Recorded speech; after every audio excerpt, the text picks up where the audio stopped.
Sociologia e psicanálise. Teoria culturalista. Introdução. A partir do início do século XX, a psicologia e a psicanálise começaram a ser gradualmente influenciadas por algumas doutrinas sociais e culturais vindas da sociologia e da antropologia. Muitos estudiosos começaram, então, a considerar a teoria psicanalítica à luz da psicologia social e, baseados nos conhecimentos trazidos pelas ciências humanas, criaram teorias culturalistas, entendendo o quanto o desenvolvimento da personalidade é marcado pela cultura onde o homem se insere. O presente trabalho tem por objetivo trazer esse tema à discussão. Inicialmente serão apresentadas informações básicas acerca da história e dos princípios da sociologia.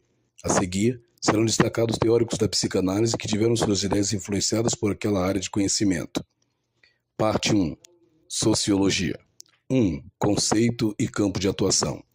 A sociologia é definida como um estudo científico das relações sociais e das formas de associação, destacando-se todas as classes de fenômenos que se produzem nas relações de grupos entre os seres humanos. Consiste, em outras palavras, no estudo e o conhecimento objetivo da realidade social. Lakatos, 1978.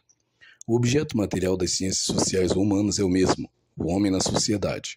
Todavia, essas ciências possuem seu objeto formal distinto, apesar de haver o fenômeno de interrelacionamento e de serem complementares uma das outras. Por exemplo, a antropologia cultural aborda os problemas da cultura. O direito focaliza normativo do comportamento social. A economia volta-se para o setor da organização de recursos naturais, a política preocupa-se com as relações de poder, a psicologia social estuda o comportamento individual determinado pela integração grupal. Entretanto, cabe à sociologia a análise de todos os setores do superorgânico. Desdobrando esse exemplo, pode-se explorar os diversos enfoques acerca do fenômeno da dominação e subordinação, conforme analisado pelas ciências sociais. A antropologia cultural o estudaria, por exemplo, na tribo, o direito em relação aos órgãos competentes encarregados da elaboração das leis, a economia dentro das empresas, a política no Estado, a psicologia social em relação à pressão grupal sobre o indivíduo. A sociologia, entretanto, considera o fenômeno da dominação e da subordinação como um processo social geral, assim como a diferenciação e a estratificação, a solidariedade e o antagonismo e etc., que aparecem em todos os setores do universo sociocultural. Compete à sociologia o estudo do homem e do universo sociocultural como um todo, analisando as interrelações entre os indivíduos e fenômenos. Compete à sociologia o estudo do homem e do universo sociocultural como um todo, analisando as interrelações entre os diversos fenômenos sociais, pois as outras ciências sociais, em virtude de seu caráter especializado, consideram apenas um aspecto artificialmente isolado do conjunto. Breve painel histórico do surgimento da sociologia. A sociologia é fruto da Revolução Industrial e, nesse sentido, é chamada de ciência da crise que essa revolução gerou em toda a sociedade europeia. Ela é fruto de toda uma forma de conhecer e pensar a natureza e a sociedade que se desenvolveram a partir do século XV, quando ocorreram transformações significativas como a expansão marítima, reformas protestantes, a formação dos estados nacionais, as grandes navegações e o comércio ultramarino, bem como o desenvolvimento científico e tecnológico que desagregaram a sociedade feudal, dando origem à sociedade capitalista. No século XVI, desenvolve-se outro movimento da reforma protestante, que propicia uma tendência que contribui de modo significativo para a valorização do conhecimento racional. Com essa nova maneira de se relacionar com as coisas sagradas, há também outro movimento no sentido de analisar o universo de outra forma. A razão passa a ser soberana e é colocada como elemento essencial para se conhecer o mundo. Essa nova forma de conhecimento da natureza e da sociedade, na qual a experimentação e a observação são fundamentais, aparece nesse momento representada pelo pensamento e pelas obras de diversos pensadores, entre os quais Nicolau Maquiavel, Galileu Galilei, Thomas Hobbes, Francis Bacon, René Descartes. Outros dois farão a ponte entre esses novos conhecimentos e os que se desenvolverão no século seguinte, John Locke e Isaac Newton. No século XVIII, a burguesia comercial torna-se uma classe com muito poder, devido, na maior parte das vezes, as ligações que mantinha com os monarcas em questões econômicas. O capital mercantil vai se expandindo em diversos ramos de atividades. Ao se desenvolver a manufatura, torna-se necessário o desenvolvimento de novas técnicas de produção. Surgem máquinas de tecer, descaroçar algodão, bem como a aplicação industrial da máquina a vapor. Aparece aí o fenômeno chamado de maquinofatura. O trabalho antes realizado com as mãos ou com ferramentas passa agora a ser feito por meio de máquinas, elevando o volume de produção. A máquina a vapor incentivou o surgimento da indústria construtora de máquinas. Essas alterações no processo produtivo, somadas a heranças culturais e intelectuais do século XVII, irão definir o século XVIII como um século explosivo, servindo de exemplo e parâmetro para as revoluções políticas posteriores. Pensadores como Montesquieu, David Hume, Jean-Jacques Rousseau, Adam Smith e Emmanuel Kant, entre outros, procurarão refletir sobre a realidade na tentativa de explicá-la. No século XIX, a consolidação do sistema capitalista na Europa contribuirá para o surgimento da sociologia como ciência particular. O pensamento de Saint-Simon,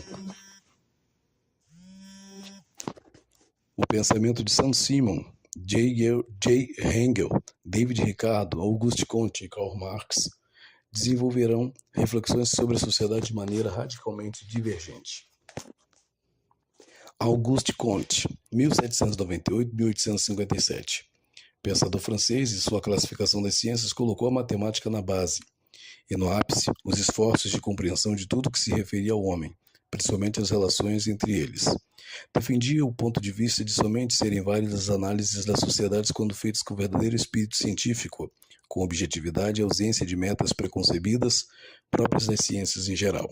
Os estudos das relações humanas assim deveriam constituir uma nova ciência, a que deu o nome de sociologia. Esta não deveria limitar-se à análise, mas propor normas de comportamento seguindo a orientação resumida na famosa fórmula positivista: saber para prever, a fim de prover. Teve muita repercussão a atitude que preconizou quanto ao estudo dos fenômenos sociais, não influenciado pela emotividade, mas levado a efeito com a isenção de ânimo, semelhante àquela adotada na química ou na física. Em seus estudos, podem-se verificar 3 princípios básicos. Primeiro, prioridade do todo sobre as partes, significando que para compreender e explicar um fenômeno social particular, devemos analisá-lo no contexto global a que pertence.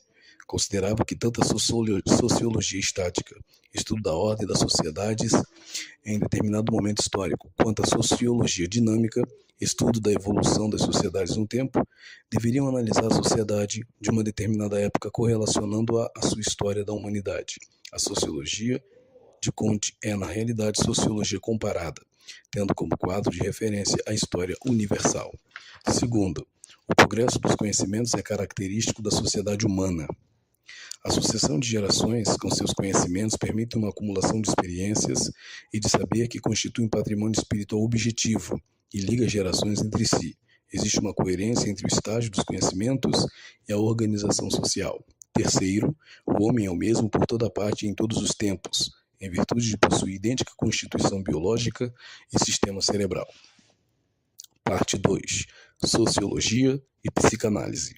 1. A sociedade e a antropologia influenciam a psicanálise. No fim do século XIX, a sociologia e a antropologia começaram a surgir como disciplinas independentes, tendo elas alcançado crescimento extraordinário em nosso século. Os sociólogos estudaram o homem em estado adiantado de civilização e descobriram que ele é produto de sua classe e de sua casta, das instituições e dos costumes. Os antropólogos fizeram incursões em áreas remotas da civilização, onde foram encontrar provas de que os seres humanos são muito maleáveis. Segundo essas novas ideias, o homem é fundamentalmente produto da sociedade em que vive. Sua personalidade é mais social que biológica. Uma referência nessa constatação é Bronisław Kaspar Malinowski, 1884-1942, nascido em Cracóvia, Polônia, e professor de antropologia em Londres, realizando a pesquisa antropológica entre os povos de Nova Guiné, Melanésia, Austrália, África do Sul e outras regiões. Teceu importantes conclusões, entre elas a de que a estrutura da sociedade determina em grande parte o padrão de vida do indivíduo, seu pensar e seu agir. Tal constatação leva à seguinte conclusão: de notável importância psicológica. Não é a biologia, mas sobretudo a sociedade, que determina a forma de viver, trabalhar e sofrer do indivíduo. Pensamento semelhante desenvolveu Ruth Benedict Fulton, 1887-1948, professora de antropologia na Universidade de Columbia, em Nova York. Em seu livro Patterns of Culture, 1934, apresenta as seguintes conclusões. A sociedade e indivíduos não são antagonistas, como Freud supunha. Ao contrário, existe harmonia entre ambos. Sociedade e indivíduo formam basicamente uma unidade. B. O indivíduo deve a estrutura de sua existência à sociedade. Isso até tal ponto que certas propriedades julgadas essencialmente humanas pela ciência ocidental podem estar ausentes. A sociedade determina o que é psiquicamente normal e anormal. O que quer dizer, antes de tudo, que ninguém é neurótico sem mais nem menos. Cada paciente neurótico, dentro de uma determinada sociedade, é condicionado pela mesma. Outro expoente nessas pesquisas, Margaret Mead, 1901, reuniu suas teorias em famosa obra de 1950, Male and Female. Outro expoente nessas pesquisas, Margaret Mead, 1901, reuniu suas teorias em famosa obra de 1950, Male and Female. 1. A vida psíquica da pessoa é em grande parte determinada pelas normas da sociedade, em parte conscientemente aceitas e em parte não explicitamente formuladas, em plena consonância com as descobertas de Ruth Benedict.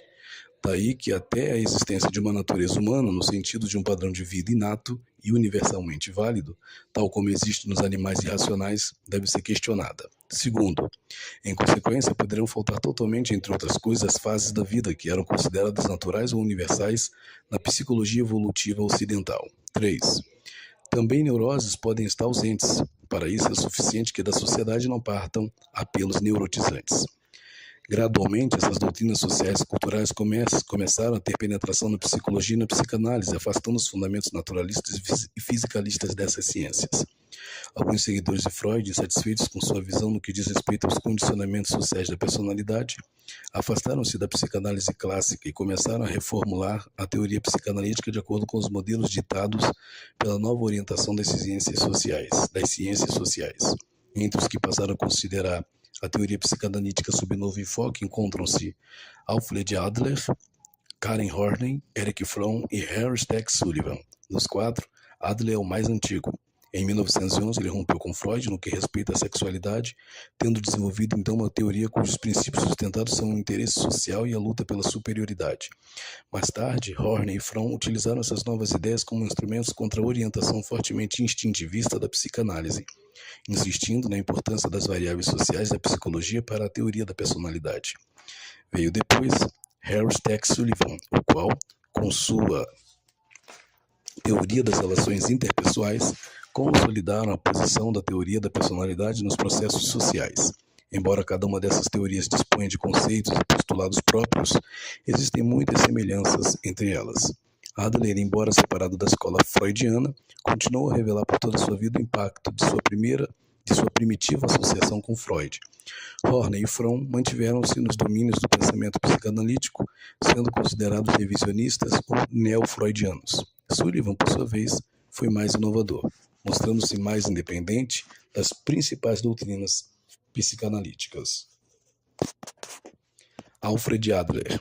Alfred Adler nasceu em Viena em 1870, de família de classe média, tendo falecido em Aberdeen, Escócia, em 1937, no decurso de uma série de conferências.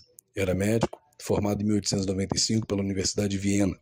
Especializou-se inicialmente em oftalmologia, tornando-se logo depois psiquiatra. Foi um dos fundadores da Sociedade Psicanalítica de Viena e depois seu presidente. Bem cedo, ele começou a desenvolver ideias que entraram em conflito com as de Freud e de outros. Quando o conflito de ideias se tornou agudo, Adler foi solicitado a defender seus pontos de vista perante a sociedade. Isso ocorreu em 1911, desencadeando-se a seguir uma campanha de veemente crítica e de denúncia. Adler foi obrigado a renunciar à presidência da sociedade e, poucos meses depois, desligou-se da psicanálise de Freud.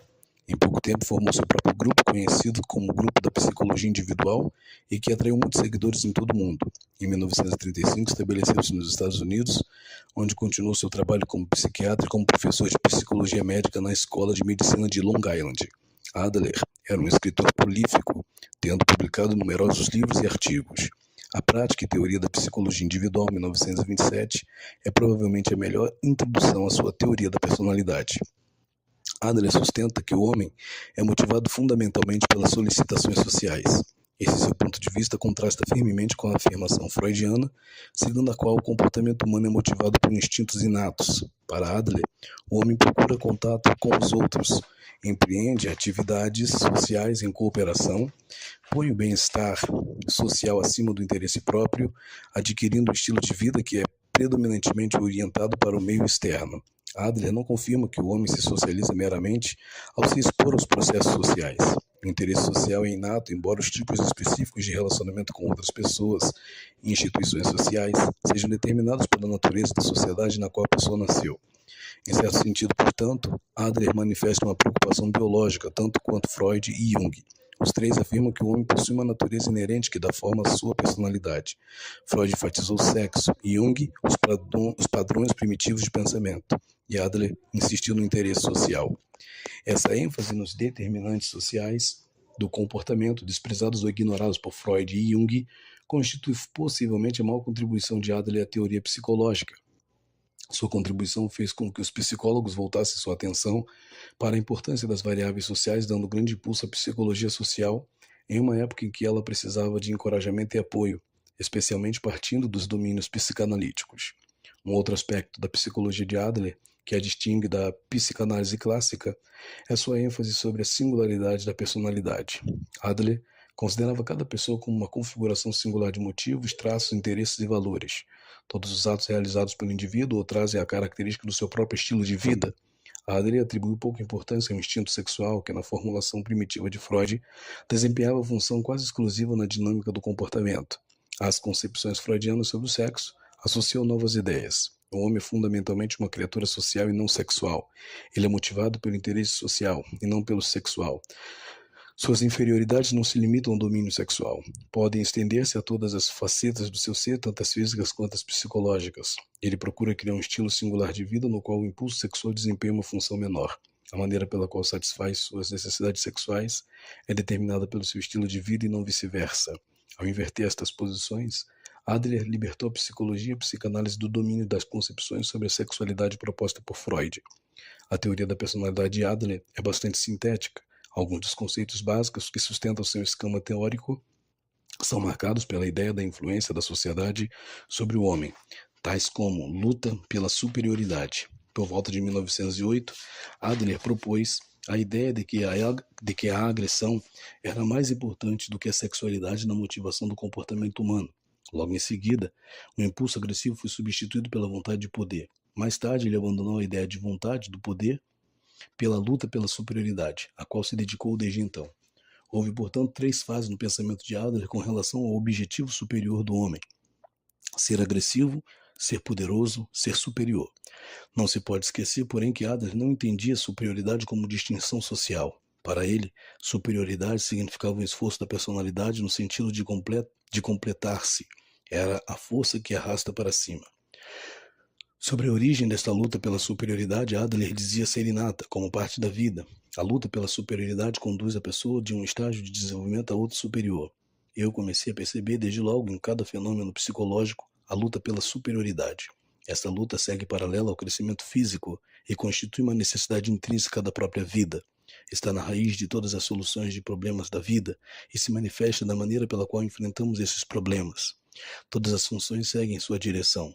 Elas lutam por conquista, por segurança, por incremento, seja a sua direção certa ou não. O ímpeto do menos para o mais nunca cessa. Sentimento de inferioridade e compensação. Adler afirmava que os sentimentos de inferioridade não são indícios de anormalidade, mas sim a causa de todo o melhoramento da vida humana. Sob condições normais, o sentimento de inferioridade, como um senso de imperfeição, é a grande força propulsora da humanidade. Em outras palavras, o homem, impulsionado pela necessidade de superar sua inferioridade, é arrastado pelo desejo de ser superior. Adler não defendia o princípio do prazer. Ele acreditava que os sentimentos de inferioridade eram penosos, mas não achava que o esforço humano para livrar-se deles tivesse de ser necessariamente agradável. A perfeição e não o prazer era para ele o objetivo da vida. Interesse social. Ao longo do tempo, Adler ampliou seu conceito sobre o homem para incluir um fator de interesse social. não desejando restringir a concepção de interesse social apenas como cooperação, relações interpessoais e sociais, identificação com o grupo e etc. Adler interpretou este interesse como o auxílio que o indivíduo pode prestar à sociedade, a fim de que ela atinja o ideal de perfeição. Ele acreditava que, trabalhando para o bem comum, o homem compensa sua fraqueza individual. O interesse social é a verdadeira e inevitável compensação pela natural fraqueza dos seres humanos. Desde o primeiro dia de vida, a pessoa está envolvida em um contexto social. A cooperação se manifesta entre o filho e a mãe, e daí para frente a pessoa se encontra continuamente envolvida em um sistema de relações interpessoais que formam sua personalidade e lhe proporcionam recursos para a sua luta pela superioridade. A luta pela superioridade torna-se socializada. Adler acreditava também que o interesse social é inato e que o homem é uma criatura social por natureza e não por hábito. Entretanto, assim como qualquer outra aptidão natural, esta predisposição inata não surge espontaneamente. Ela se torna atuante quando treinada e orientada. Estilo de vida. A teoria do estilo de vida aparece frequentemente em seus últimos trabalhos representando o aspecto mais destacado da sua psicologia. Estilo de vida para Adler é o princípio que explica a singularidade da pessoa. Cada indivíduo tem um estilo de vida, não há dois iguais. Para explicar esse conceito, Adler usou muitas ideias, algumas delas um tanto conflitivas. Acreditava que todos têm o mesmo objetivo, a superioridade, mas há muitas maneiras de atingi-lo. Enquanto alguns tentam atingir a superioridade pelo desenvolvimento intelectual, outros fazem pelo exercício físico. O intelectual tem um estilo de vida, o atleta tem outro. Toda a conduta de uma pessoa tem origem em seu estilo de vida, ignorando tudo o mais.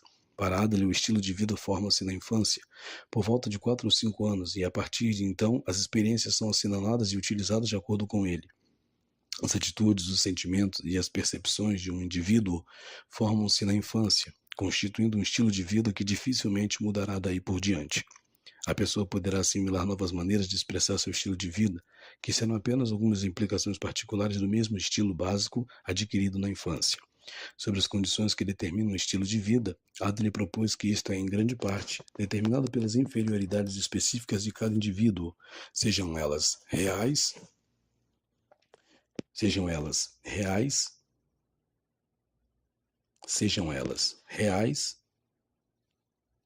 ou imaginárias. O estilo de vida é para Adler uma compensação para determinada inferioridade. Um indivíduo de constituição franzina terá um estilo que o levará a fazer aquilo que produza força física. Um indivíduo deficiente procurará alcançar superioridade intelectual. Erich Fromm. Entre os inúmeros seguidores da teoria de Freud que afastaram-se da psicanálise clássica e começaram a reformular a teoria psicanalítica de acordo com esquemas propostos pela nova orientação das ciências sociais, estava Erich Fromm. Nascido em Frankfurt, Alemanha, em 1900, Fromm estudou psicologia e sociologia nas universidades de Heidelberg, Frankfurt e Munique. Doutorou-se em filosofia pela Universidade de Heidelberg em 1922. Posteriormente, recebeu seu treino em psicanálise em Munique e no famoso Instituto Psicanalítico de Berlim. Foi aos Estados Unidos em 1933 para pronunciar conferências no Instituto Psicanalítico de Chicago, fixando residência no país. Além da clínica particular, desenvolveu atividades magisteriais em universidades e institutos. Seus livros têm tido enorme repercussão, não apenas entre especialistas no campo da psicologia, sociologia, filosofia e religião, mas também junto ao público. Morreu em 1980. O tema principal dos trabalhos de Fromm é o de que o homem se sente só e isolado porque se separou da natureza e dos outros homens. Essa condição de isolamento não se encontra nas espécies animais. É uma situação caracteristicamente humana. A criança liberta-se dos traços primários com seus pais, mas passa a se sentir isolada e desprotegida. O escravo foge e eventualmente ganha liberdade, mas logo depois vai sentir-se preso a um mundo estranho. Como escravo, pertencia a alguém e tinha a sensação de pertencer ao mundo, ao povo, embora não fosse livre.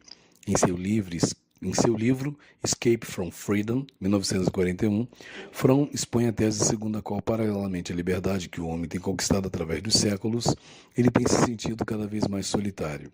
A liberdade torna-se uma condição negativa da qual o homem procura evadir-se.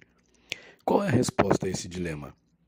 O homem pode ligar-se aos outros no espírito de amor e de cooperação, ou pode obter segurança submetendo-se à autoridade e conformando-se à sociedade.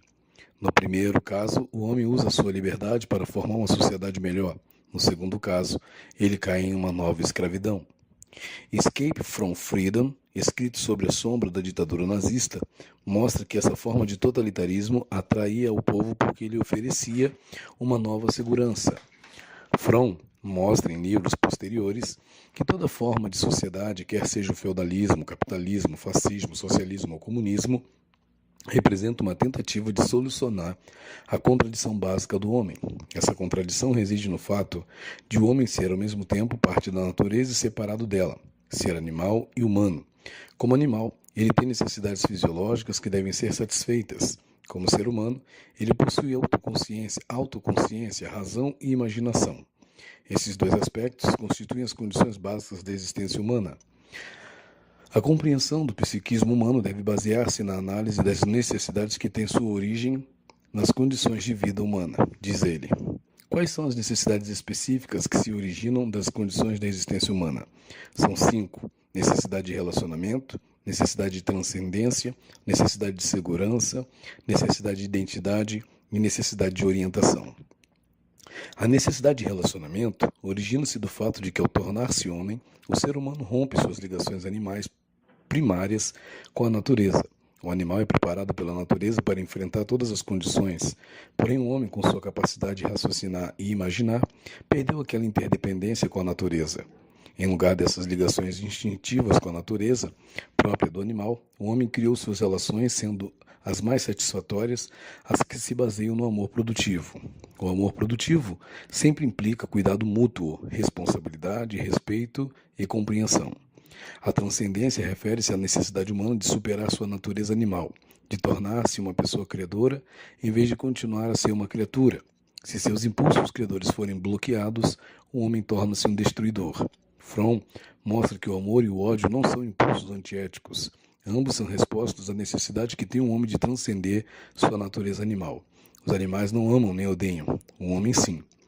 O homem procura segurança. Ele quer ser parte integrante do mundo e ter certeza de que pertence a alguma coisa. Quando criança está ligada à sua mãe, se porém esse relacionamento persiste, passada a fase infantil, disse que a pessoa apresenta uma fixação prejudicial. O homem encontra a satisfação e a felicidade quando sente a fraternidade dos outros. Mas o homem também deseja ter identidade, ser original e diferente como indivíduo. Quando ele não consegue esse ideal pelo seu próprio esforço criador, procura fazê-lo pela identificação com outra pessoa ou grupo. Finalmente, o homem necessita de um quadro de referências, um modo estável e consistente de perceber e compreender o mundo. O quadro de referência que Fromm desenvolve pode ser racional ou irracional, ou ter ambos os elementos. Para Fromm, essas necessidades são puramente humanas e objetivas. Não são encontradas nos animais e não são deduzidas daquilo que os homens dizem que querem.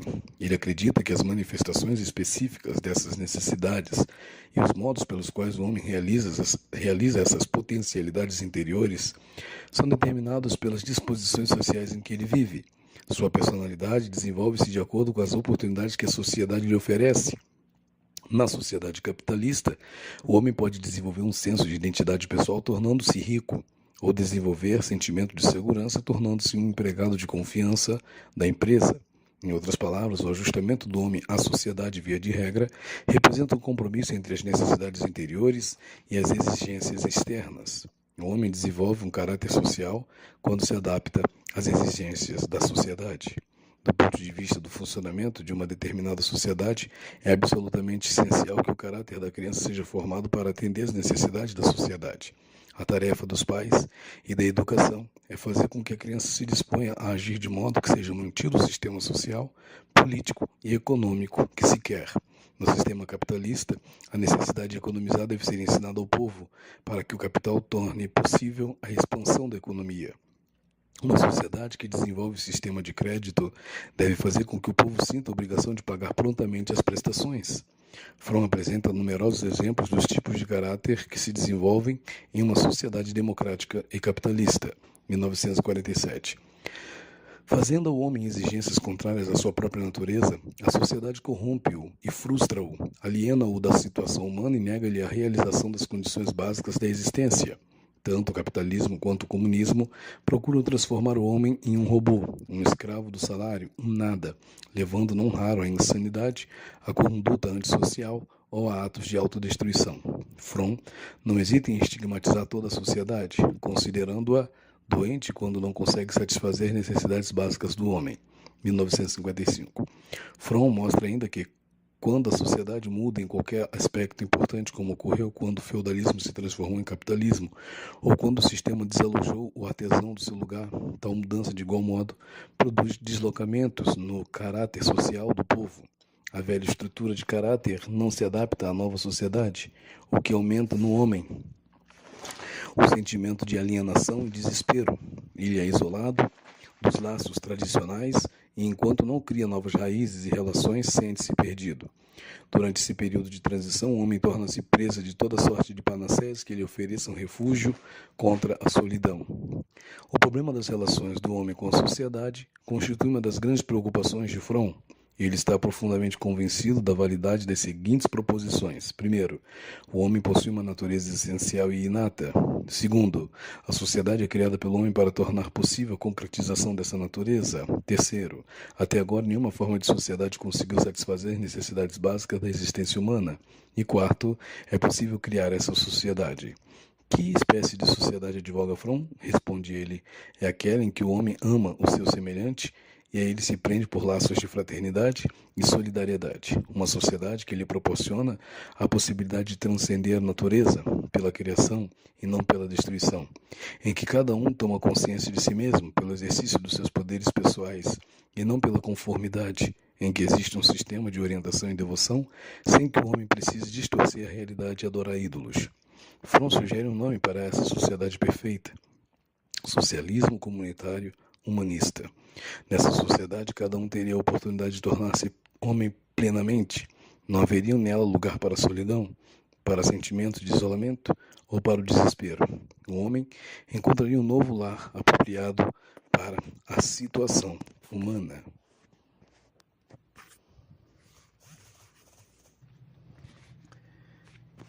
Karen Horney. Após 15 anos de prática psicanalítica, Karen Horney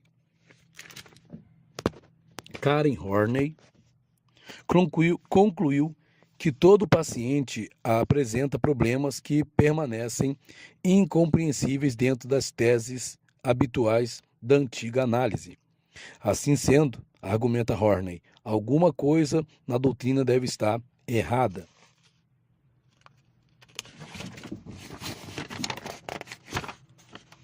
Alguma coisa na doutrina deve estar errada. Horney conheceu pacientes tanto na Alemanha como nos Estados Unidos, descobrindo diferenças nas suas respectivas problemáticas neuróticas, o que lhe firmou a convicção de que fatores culturais são particularmente importantes. Karen Horney nasceu em Hamburgo, Alemanha, em 16 de setembro de 1885. E faleceu em Nova York em 4 de dezembro de 1952. Formou-se em medicina pela Universidade de Berlim, esteve associado ao Instituto Psicanalítico de Berlim de 1918 a 1932. A convite de Franz Alexander, foi aos Estados Unidos, tornando-se diretor associado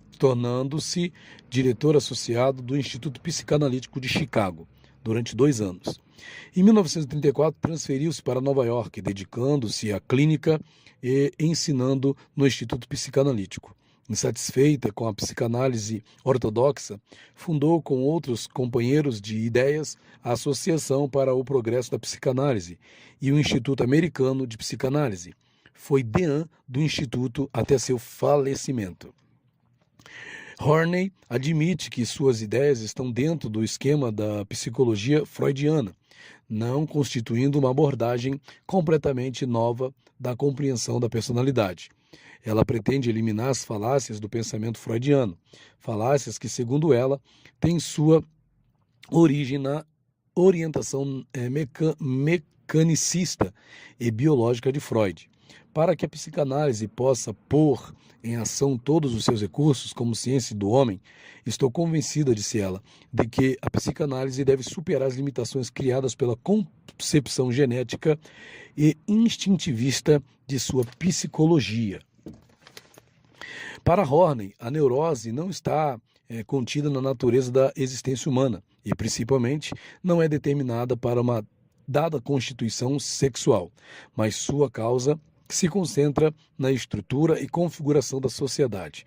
As condições inerentes à sociedade que Karen Horney responsabiliza pelo aparecimento das neuroses são as contradições seguintes. Primeiro, a sociedade ocidental caracteriza-se pela concorrência, competição, valorização do sucesso e ambição, estimulando o carreirismo.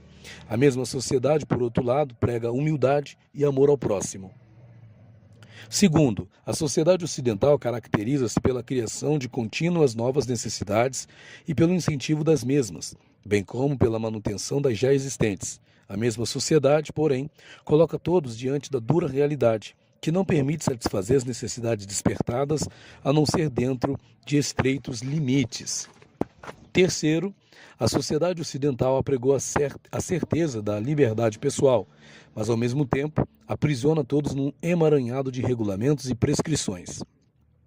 Tudo isso significa que da sociedade parte um apelo contraditório múltiplo que impede a criança de tornar-se adulto em tempo relativamente breve, que obriga o adulto a uma série de compromissos e que precipita alguns vulneráveis por natureza na neurose. Entretanto, por alguns se tornarem neuróticos e outros não, Karen Horney não pretende responsabilizar em primeiro lugar uma constituição vulnerável. A causa, a seu ver, deve ser procurada principalmente numa infância afetivamente desfavorável. Segundo ela, a criança ansiosa e insegura desenvolve várias estratégias para lutar contra seus sentimentos de isolamento e desamparo.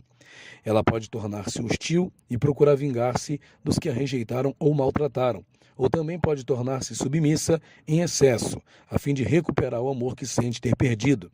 Pode desenvolver uma visão irreal e ideal de si mesma, a fim de compensar-se pelos sentimentos de inferioridade. Pode tentar comprar a amizade de outros ou criar situações difíceis que obriguem os outros a gostar dela.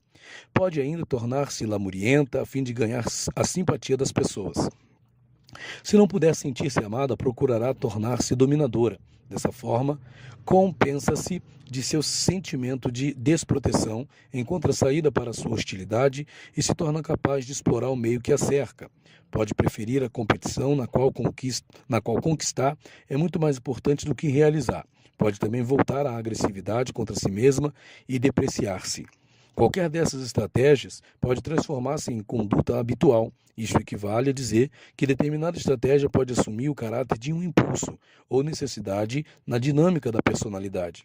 Horney apresenta uma lista de 10 necessidades resultantes do esforço da pessoa para encontrar soluções para os problemas de sua adaptação ao meio. Ela chamou essas necessidades de neuróticas porque são soluções irracionais. Primeira, necessidade neurótica de afeto e aprovação. Essa necessidade é caracterizada por um desejo indiscriminado de agradar os outros e viver de acordo com suas expectativas. A pessoa vive em função da opinião favorável dos outros e é extremamente sensível a qualquer indício de rejeição ou falta de amizade. Segundo, necessidade neurótica de um parceiro do qual possa depender. A pessoa com essa necessidade é um parasita, supervaloriza o amor e tem muito medo de ser abandonada e deixada só. Terceira, necessidade neurótica de restringir a vida a círculos estreitos. Tal pessoa não faz exigências, contenta-se com pouco, prefere continuar anônimo, valoriza a modéstia acima de tudo. Quarta, necessidade neurótica de poder. Manifesta-se através de um forte desejo de poder, desrespeito pelos outros, glorificação indiscriminada da força e desprezo pela fraqueza. Aqueles que receiam fazer uso do poder abertamente procuram controlar os outros através da exploração intelectual e da superioridade. Outra variedade da exigência de poder é a necessidade de crer na onipotência da vontade. Tais pessoas acreditam ser possível realizar tudo, simplesmente pelo exercício da vontade de poder. Quinto, necessidade neurótica neurótica de explorar os outros. Sexto, necessidade neurótica de prestígio. A avaliação que a pessoa faz de si mesma é determinada pela extensão do reconhecimento público que recebe. Sétimo, necessidade neurótica de admissão pessoal. A pessoa dominada por essa necessidade envaidece-se de si mesma e deseja ser admirada como pensa que seja e não como realmente é. Oitavo, a ambição neurótica de realização pessoal. A pessoa quer ser melhor e empenha-se em realizações cada vez maior como resultado de sua insegurança básica. Nono, necessidade neurótica de autossuficiência e independência.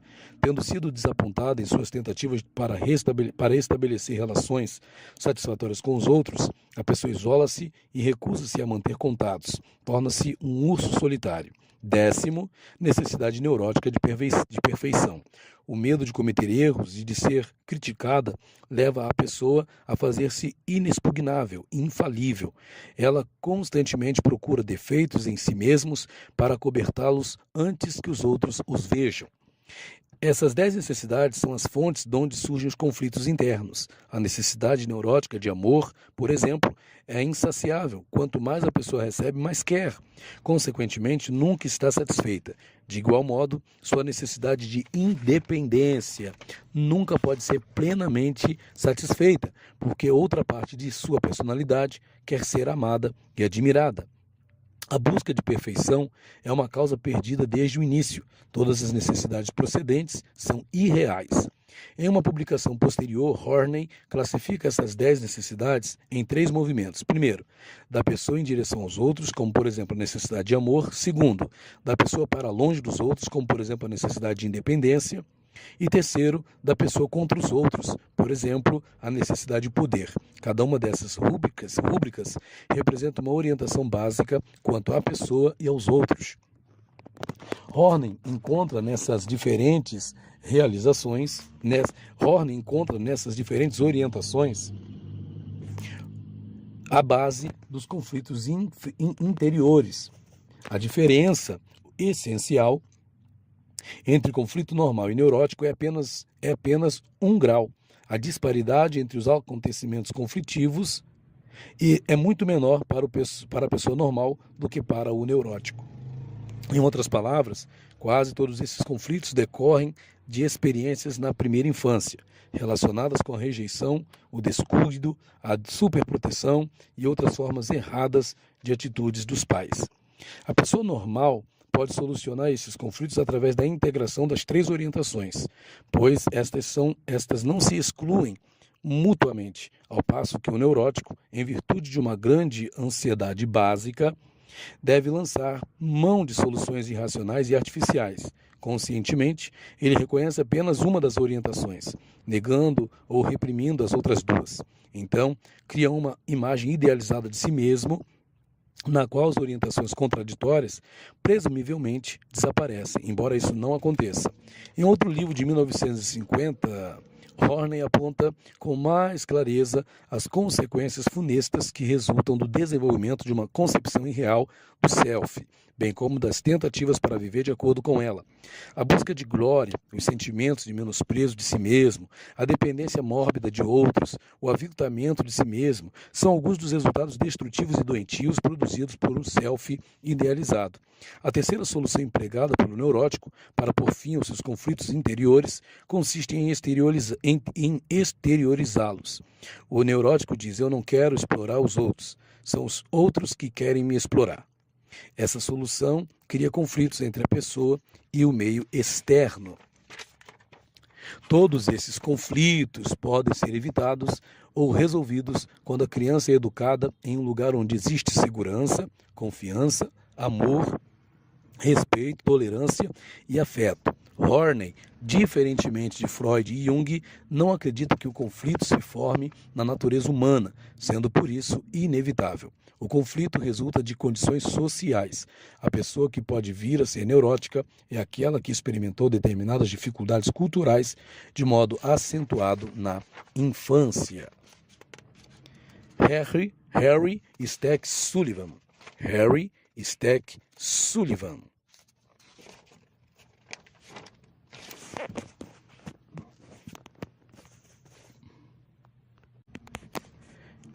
Harry Stack Sullivan. Sullivan é considerado o criador da teoria interpessoal da psiquiatria. Afastando-se da psicanálise clássica, reformulou a teoria psicanalítica de acordo com os conhecimentos trazidos pelas doutrinas sociais e culturais do início do século. Por isso, muitos consideram que ele consolidou a posição da teoria da personalidade nos processos sociais. Médico norte-americano, nascido em 1892 e falecido em 1949, foi presidente da Alan Stone White Foundation e diretor da Escola de Psiquiatria de Washington. Dedicou-se à psiquiatria e à psicanálise, distinguindo-se pela posição que tomou em empregar particular importância aos fatores interpessoais nas doenças da mente. A essência de sua teoria está na pressuposição de que a personalidade é um padrão relativamente constante de situações interpessoais periódicas que caracterizam a vida humana. Para ele, a personalidade é uma entidade hipotética que não pode ser isolada das situações interpessoais, sendo o comportamento interpessoal tudo quanto pode ser entendido como personalidade. Por isto, ele diz que não faz sentido referir-se ao indivíduo como objeto de estudo, pois ele não existe a parte de suas relações com os outros. A criança, quando vem ao mundo, torna-se parte de uma situação interpessoal e, por toda a vida, ela continua a ser membro de um campo social. Sullivan considerou a ansiedade como um produto das relações interpessoais, inicialmente transmitidas da mãe à criança e, posteriormente, na vida adulta, criada pelas ameaças à segurança individual. Para evitar ou reduzir a ansiedade potencial, o indivíduo adota várias medidas de proteção e controle do comportamento. A criança, por exemplo, aprende a evitar a punição adaptando-se à vontade dos pais. Essas medidas de segurança formam o sistema do self, que libera certas formas de comportamento, o self bom, e proíbe outros, o self mal. O sistema de self tem como função reduzir a ansiedade. No entanto, muitas vezes, ele interfere na capacidade que as pessoas têm de viver construtivamente umas com as outras, na tentativa de velar pela segurança da pessoa. O sistema self tende a isolar-se do restante da personalidade, excluindo a informação que não se harmoniza com sua atual organização, eliminando, em consequência, a possibilidade de se tirar proveito da experiência. Embora reconheça que o desenvolvimento de um sistema self seja absolutamente necessário para evitar a ansiedade na sociedade moderna e possivelmente em qualquer espécie de sociedade, Sullivan também reconhece que o sistema de self é a principal pedra de tropeço às mudanças favoráveis da personalidade. Por isto, ele propôs o sistema self como um produto dos aspectos irracionais da sociedade. Para Sullivan, a criança sente-se ansiosa por razões que não deveriam existir numa sociedade mais racional. Ela é forçada a adotar modos artificiais e fantasiosos ao ter que enfrentar sua ansiedade. Todo indivíduo faz uma imagem de si mesmo ou de outras pessoas. Sullivan chamou isto de personificação. Trata-se de um complexo de sentimentos, atitudes e concepções que procedem de experiências relacionadas com a satisfação de necessidades e com a ansiedade. Por exemplo, a criança desenvolve a personificação de uma boa mãe quando é por esta bem cuidada e alimentada. Toda relação interpessoal que envolve satisfação tende a criar uma imagem favorável do agente da satisfação.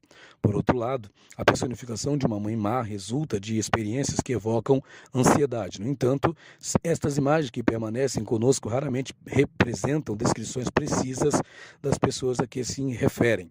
De início, servem como ponto de referência nos contatos estritamente pessoais. Entretanto, uma vez formadas, elas tendem a persistir e a influenciar nossas atitudes para com os outros. O adolescente que personifica seu pai como um homem mesquinho e ditatorial tende a projetar esta imagem em outros homens, como, por exemplo, os professores ou policiais. Estas imagens carregadas de ansiedade distorcem as concepções que uma pessoa faz de outras. As personificações assimiladas por um grupo são chamadas estereótipos. Estereótipos são concepções tidas como válidas pelo consenso geral. São ideias amplamente aceitas por uma sociedade e transmitidas de geração a geração. Sullivan considera a personalidade como um sistema de energia cujo principal trabalho consiste em atividades que visam a redução de tensões. Para ele, existem duas fontes principais de tensões: tensões que resultam das necessidades do organismo e tensões que resultam de ansiedade. A primeira está relacionada com as exigências físico-químicas da vida. São as condições resultantes da falta de alimento, de água e de oxigênio que produzem desequilíbrio no organismo. A outra fonte da tensão resulta da ansiedade. A ansiedade é definida como a experiência de tensão que resulta das ameaças imaginárias ou reais à segurança da pessoa. De certo modo, podemos dizer que a ansiedade reduz a eficiência da pessoa na satisfação de suas necessidades, perturba as relações interpessoais e produz confusão no pensamento.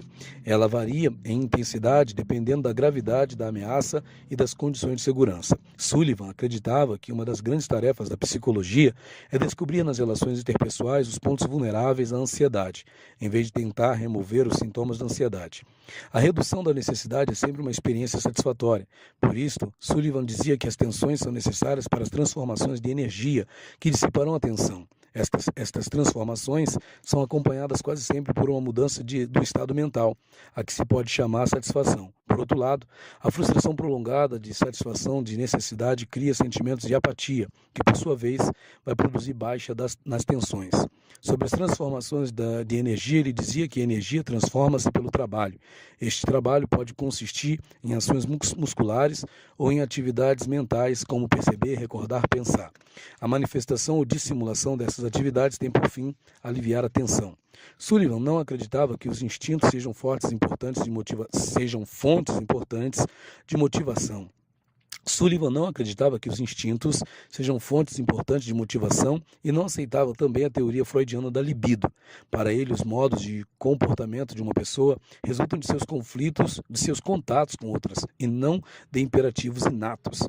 Por isto, ele insistiu na sequência de situações interpessoais às quais se expõe uma pessoa desde a infância, procurando mostrar de que modo essas situações contribuem para a formação da personalidade. Apesar de insistir num ponto de vista sociopsicológico, Sullivan não rejeitava os fatores biológicos como condicionantes do desenvolvimento da personalidade.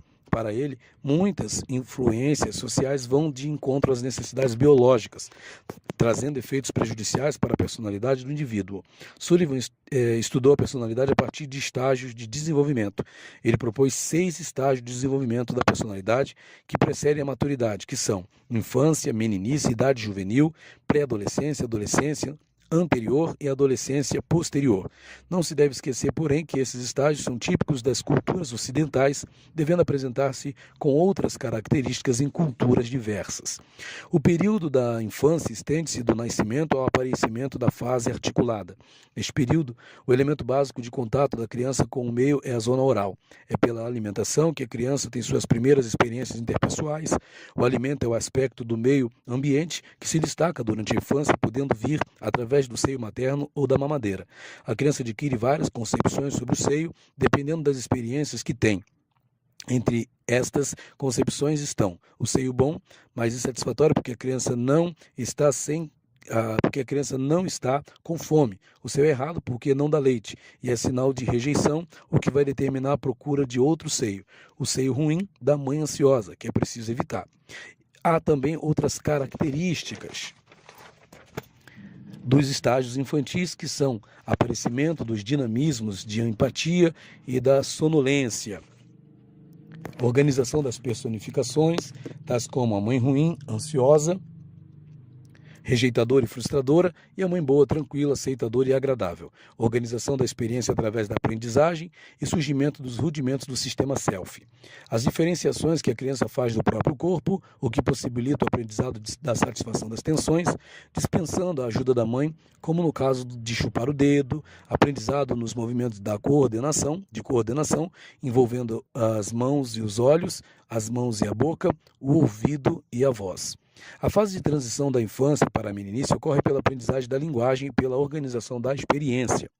Entre outras coisas, o desenvolvimento da linguagem permite a fusão de diferentes personificações, como, por exemplo, o da mãe boa e má. Nesta fase, o sistema do self começa a desenvolver o conceito de gênero. O menino identifica-se com o papel masculino, prescrito pela sociedade, e a menina com o papel feminino. Nota-se também, nesta fase, o desenvolvimento das habilidades simbólicas, que possibilita a criança brincar quando crescer, o que Sullivan chamou de dramatização. E a a preocupar-se com várias atividades objetivas e de simulações, cujo fim é evitar a punição, o que ele chamou de preocupações. Para Sullivan, a sublimação que aparece na infância é a substituição inconsciente de uma forma de comportamento por uma forma de atividade socialmente mais aceitável, que satisfaz, em parte, o sistema emocional que causou a perturbação. A atenção que não for descarregada pela sublimação é gasta em representação simbólica de que são exemplos os sonhos. O período seguinte é a infância. O período seguinte à infância é o período juvenil, é a fase da socialização, de experiências frente a figuras de autoridade, da competição e da cooperação, de experiências relacionadas com o ostracismo, o menosprezo e o sentimento de grupo. Neste período, o jovenzinho aprende a selecionar as circunstâncias externas que lhe interessam, a ordenar seu comportamento por controles internos, a formar estereótipos em suas atitudes, a desenvolver novos modos de sublimação e a distinguir entre fantasia e realidade. Fato importante desse período é a emergência de uma concepção de orientação de vida.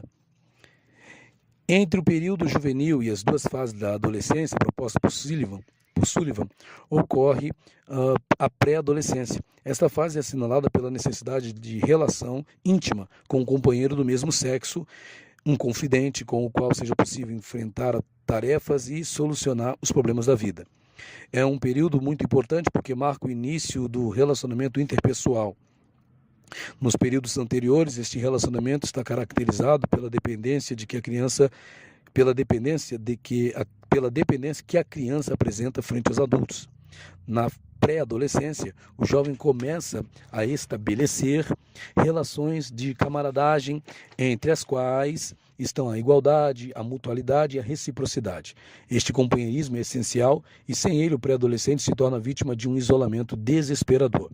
Terminada a pré-adolescência, vem um período chamado por Sullivan de adolescência anterior. Essa fase é caracterizada pelo desenvolvimento da heterossexualidade. As mudanças fisiológicas da puberdade são vistas pelo jovem como experiências de prazer. Destes sentimentos surge o dinamismo do prazer que começa a afirmar-se na personalidade. O dinamismo do prazer envolve principalmente a zona genital, porém outras zonas de interação, tais como a boca e as mãos, também participam do comportamento sexual. Nesta fase ocorre a separação entre a necessidade erótica e a necessidade de intimidade. A necessidade erótica tem por objetivo o membro do sexo oposto, enquanto a necessidade de intimidade se fixa em um membro do mesmo sexo. Quando essas necessidades não se separam, o jovem apresenta tendência homossexual, em lugar de heterossexual. Esta fase inicial da adolescência persiste até que a pessoa encontre maneira de exprimir seus impulsos sexuais. Por último, vem o período final da adolescência, que constitui uma longa iniciação nos privilégios, deveres, satisfações e responsabilidade da vida social. Sobre este período, Sullivan dizia: a fase final da adolescência estende-se de uma atividade genital qualquer, por inúmeras experiências, até o estabelecimento de um repertório amadurecido de relações que as próprias condições pessoais e culturais tornarem possíveis. Há uma estabilização do sistema self, sendo adquiridas e eficientes formas de sublimação das tensões estabelecidas, novas e mais firmes medidas contra a ansiedade. Para Sullivan, quando o indivíduo chega ao estágio final da vida adulta, tendo passado por todas as fases, ele sofreu ampla transformação, determinada por suas relações interpessoais, partindo de um simples organismo animal e chegando até a condição de ser humano. Embora não aceitasse qualquer doutrina fundada nos instintos, Sullivan reconheceu a importância da hereditariedade na determinação da capacidade humana, ressaltando principalmente a capacidade para receber e elaborar experiências. Defendeu também o princípio de que o treino não pode ser eficiente se a maturação não tiver alcançado sua base estrutural. Isto quer dizer, por exemplo, que a criança não pode aprender a andar senão depois que seus músculos e sua estrutura óssea tenham alcançado o necessário desenvolvimento para permitir a posição ereta. Sullivan aceitava a hipótese de que a hereditariedade e a maturação proporcionam o substrato biológico necessário. Sullivan aceitava a hipótese de que a hereditariedade e a maturação proporcionam o substrato biológico necessário ao desenvolvimento da personalidade. capacidades, predisposições e inclinações, mas dizia que é a cultura que, agindo através de um sistema de relações interpessoais, torna possível a operação suas habilidades e das produções pelas quais a pessoa alcança o objetivo, que é a redução da tensão e a satisfação da necessidade. Uma das mais importantes forças educativas propostas por Sullivan é a do ensaio e sucesso. Para ele, assim como para muitos psicólogos, o sucesso deixa profundo sinal na atividade que possibilitou o prazer. Pode-se comparar o sucesso com a recompensa, o sorriso da mãe, ou a palavra de louvor do pai. O fracasso, por sua vez, pode ser comparado à punição, ao olhar proibitivo da mãe ou às palavras reprovadoras do pai. Para Sullivan, a personalidade não é determinada na infância. Pode mudar em qualquer tempo, dependendo de novas situações interpessoais, porque o ser humano é extremamente adaptável. Embora a aprendizagem e o desenvolvimento predominem na evolução da personalidade, podem ocorrer ainda regressões produzidas por sofrimentos, ansiedades e fracassos insuportáveis. A teoria de Sullivan tem estimulado muitas pesquisas sobre o comportamento humano, devendo-se isso ao fato dele ter mantido seus conceitos sempre ligados à observação empírica. Apesar da natureza abstrata de seu pensamento, ele não perdia contato com a conduta dos indivíduos, podendo, desta forma, descrever com muita precisão o comportamento humano. Conclusão. As teorias desenvolvidas de Adler, Fromm, e Sullivan ampliaram o escopo da psicologia freudiana, incluindo nelas os determinantes sociais da personalidade. Alguns críticos, contudo, menosprezam a originalidade dessas teorias. Alegam que essas teorias constituem apenas elaborações de um aspecto da psicanálise clássica, isto é, o ego e suas defesas. Freud viu claramente que os traços da personalidade muitas vezes representam defesas ou estratégias habituais da pessoa contra as ameaças do ego, de dentro ou de fora. As necessidades, as tendências, os estilos, as orientações, as personificações, os dinamismos e etc., estudados pelas teorias sociais, são chamadas, na teoria freudiana, defesas do ego. Portanto, concluem os críticos, nada de novo foi acrescentado a Freud, e muita coisa lhe foi subtraída. Reduzindo a personalidade ao sistema do ego, os teóricos dessa linha desligaram a personalidade das fontes vitais do comportamento humano, fontes cujas origens se encontram na evolução da espécie. Ampliando o caráter social da personalidade, esses teóricos alienaram o homem de sua grande herança biológica. A conceituação de homem sustentada por Adler, Fromm, e neste caso não se aplica a Sullivan, é considerada muito realista. A imagem de um homem racional, autoconsciente e socializado parece completamente imprópria e inútil em um mundo arrasado por duas guerras, além de outras manifestações de violência e irracionalidade da parte do homem. Pode-se, sem dúvida, culpar a sociedade e não o homem por essa deplorável situação, e é o que fazem os teóricos estudados. Mas eles alegam que o homem racional criou o tipo de ordem social responsável por sua irracionalidade e sua infelicidade. Este é o grande paradoxo dessas teorias. Se o homem é tão autoconsciente, tão racional e tão social, por que criou ele tantos sistemas sociais imperfeitos? Outra crítica, menos devastadora, diz respeito ao fato de essas teorias não terem podido indicar com precisão os meios pelos quais a sociedade molda. Outra crítica menos devastadora diz respeito ao fato de que essas teorias não terem podido indicar com precisão os meios pelos quais a sociedade molda os seus membros. Como é que uma pessoa adquire caráter social? Como é que ela aprende a ser membro da sociedade? É grave omissão essa negligência a respeito do processo de aprendizagem, notadamente quando isso parte de teorias que tanto dependem do conceito de aprendizagem para explicar os modos pelos quais a personalidade se forma. Basta que uma pessoa se exponha a determinada condição em uma sociedade para que essa condição afete sua personalidade.